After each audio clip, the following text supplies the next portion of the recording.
Hi guys, in today's video I'm going to show you the first step towards working towards your one arm chin up. Now at this point obviously it makes sense that you would have the two arm chin up in the locker, and it also helps if you've been introduced to the bent leg inverted row. I'm going to show you different stages of how to progress and regress this so that even if you haven't yet got a double arm chin up, you can still start to work towards it. So we're going to start with a bent leg archer row.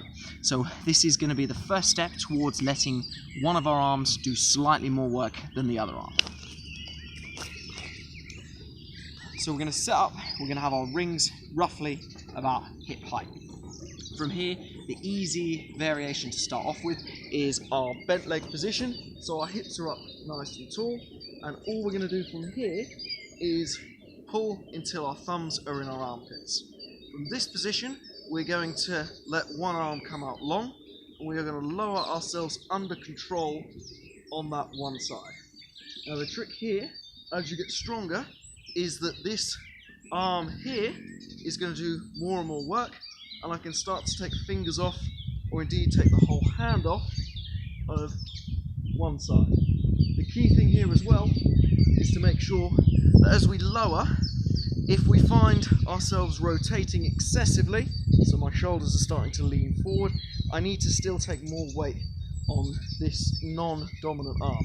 So it may be the case that when I start, I'm only coming out ever so slightly, or it may be that as I pull this arm away, I'm still keeping more of my hand on it, but obviously with that straight arm position, I'm going to be significantly disadvantaged. So just to take you round to the side so you get another view of this. So again, my hips and shoulders should be level. As I pull up, there should be a straight line between both of them.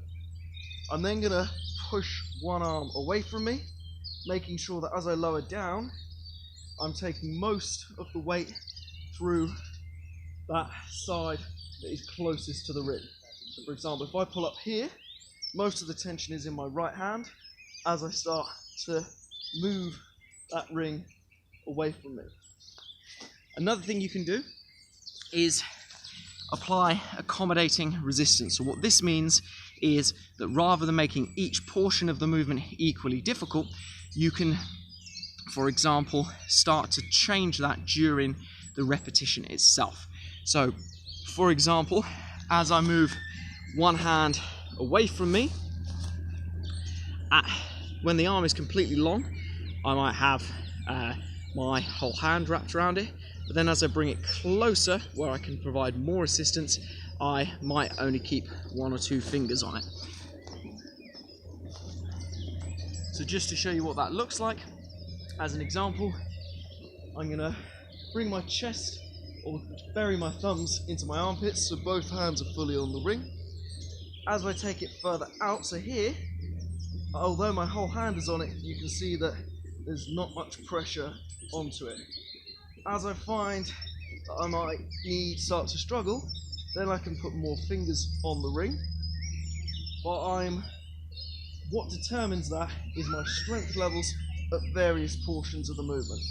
So here, I might, if I'm strong enough, lower completely on one side by making sure that whether my hips and shoulders are staying level is a key determinant of just how much pressure I'm taking off of that one side. So if you're applying accommodating resistance to this, i.e. you're making each portion of the movement maximal, then I'd stick to the lower rep range, something like 1 to 3.